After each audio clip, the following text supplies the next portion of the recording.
Welcome to Time News Studios.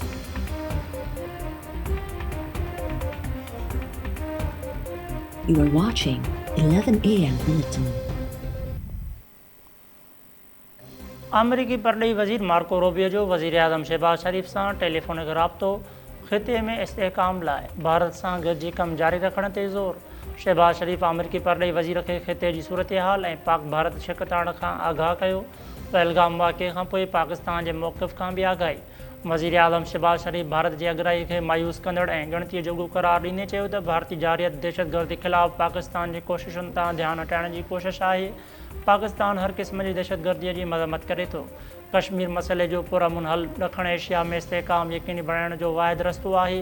दहशतगर्दी ख़िलाफ़ु आलमी जंग में पाकिस्तान 90,000 जानियूं क़ुर्बान कयूं ऐं $152 बिलियन खां वधीक मुआशी नुक़सान बर्दाश्त कयो।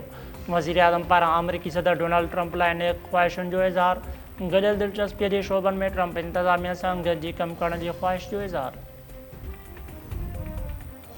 भारत फ़ौजी टकराव जी चूंड कई त उहा संदन चॉइस हूंदी, पोइ मामिलो अॻिते केॾांहुं वेंदो उहा वरी असांजी चॉइस हूंदी।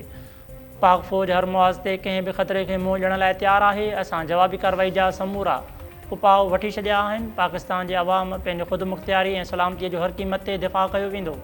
DGISPR जे नायब वज़ीर आज़म ऐं परॾेही तर्जुमान सां गॾु press conference. Lieutenant general Ahmad Sharif Chaudhry चयो आहे त भारत जी हिकमत अमली थी सघे थी त हू असांखे ओभर वारे सरहद ते मसरूफ़ रखे। भारत पंहिंजे अंदरूनी मसइलनि खे परॾेही मसइलनि में तब्दील करे रहियो आहे। असां भारत जे हर शोबे में निगरानी करे रहिया आहियूं।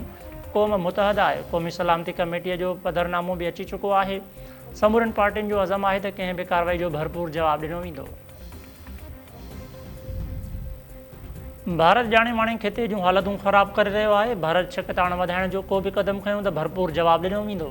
असांजी फ़ौज अलर्ट ऐं चौकस आहे। नायब वज़ीर आज़म ऐं परॾेही वज़ीर जो गॾियल प्रेस कॉन्फ्रेंस में बयानु। इसाक डार चयो आहे त भारत जे गैर ज़िम्मेवारनि क़दमनि जे करे सॼो ख़ितो ख़तरे हेठि आहे। पहलगाम वाक़े खां पोइ भारत गैर ज़िम्मेवाराणो रवैयो ऐं क़दम खयां।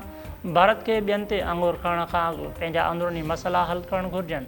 पाकिस्तान सूदो केतिरनि ई मुल्कनि में दहशतगर्दनि पोयां भारत जो हथु आहे। जंग में अॻराई न कंदासीं, पर भारत को बि क़दम खयूं त ज़ोरदार जवाबु ॾिनो वेंदो। हुकूमत पेट्रोल ऐं डीज़ल जा अघ घटाए छॾिया। पेट्रोल फ़ी लीटर ₹2 लाथ खां पोइ फ़ी लीटर ₹252.63 ऐं हाई स्पीड डीज़ल ₹2 घटाई खां पोइ ₹256.64 फ़ी लीटर मुक़ररु। नाणे वारी वज़ारत पारां नोटिफिकेशन जारी करण खां पोइ तेल जा नवां अघ लागू थी विया। पाकिस्तान समेत सॼी दुनिया में पौरियतनि जो आलमी ॾियारो मल्हायो पियो वञे। सिंध जे मुख़्तलिफ़ शहरनि में तक़रीबूं ऐं रैलियूं। नवाब शाह में शिराज़ चौक खां प्रेस क्लब ताईं रैली कढी पौरियतनि पारां नारेबाज़ी कई वई। कंबर में वतन दोस्त मज़दूरनि फेडरेशन पारां रैली कढी नारेबाज़ी। कंदकोट में पौरियतनि पारां अनाज मंडीअ खां घंटाघर चौक ताईं रैली कढी नारेबाज़ी कई। शहदाद कोट में पौरियतनि पारां रैली कढी अनाज मंडीअ में जलसो। पौरियतनि खे हक़ ॾियो जा ज़ोरदार नारा हयां विया। नसीराबाद में बि पौरियतनि पारां रैली कढी शिकागो जे शहीदनि खे भेटा पेश कई। राधण में ओस्ता मज़दूर यूनियन तरफ़ां रैली कढी वई। मीरो ख़ान में वतन दोस्त मज़दूर फेडरेशन पारां रैली कढी शिकागो जे शहीदनि खे भेटा पेश। सांगड़ में अवामी वर्कर्स पार्टी पारां रैली कढी वई। शहदादपुर में रेलवे स्टेशन चौक खां प्रेस क्लब ताईं रैली कढी नारेबाज़ी कई वई। पौरियत अॻुवाणनि चयो आहे त हुकूमत पारां मुक़ररु कयल अजरत अॼु बि पौरियतनि खे न मिली रही आहे। पौरियत तबिको महांगाई सबबु हिकु वेलो मानी लाइ परेशान आहे।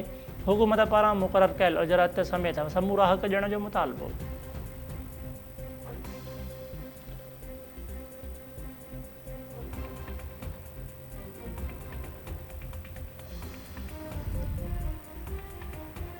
दोदापुर वेझो हथियारबंदनि हमिलो करे 2 नींगरनि खे क़तल ऐं 3 ॼणनि खे ज़ख़्मी करे छॾियो। ॻोठ गुलाम रसूल आशानी में पुराणे तकरार तां जवाबदारनि 12 वरनि जे पसद अली गिरगेज ऐं 8 वरनि जे ज़हीर अली गिरगेज खे मौत जी निंड सुम्हारे छॾियो। ज़ख़्मियुनि में अरबेली, फैज़ मोहम्मद ऐं पीरजान गिरगेज शामिल। पुलिस जो चवणु आहे त वाक़ियो पुराणे संगावती तकरार तां पेश आयो।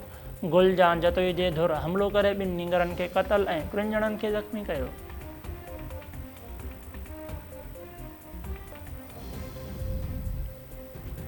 कोटडी जी भरिसां नौजवान जो कुहाड़ियूं लॻल लाश हथु। कबड़ी स्टाफ वटां नौजवान ख़ान जो कुहाड़ियूं लॻल लाश मिलियो। पुलिस जो चवणु आहे त लाश इस्पताल मुंतक़िल कयो वियो आहे। जांच कई पई वञे।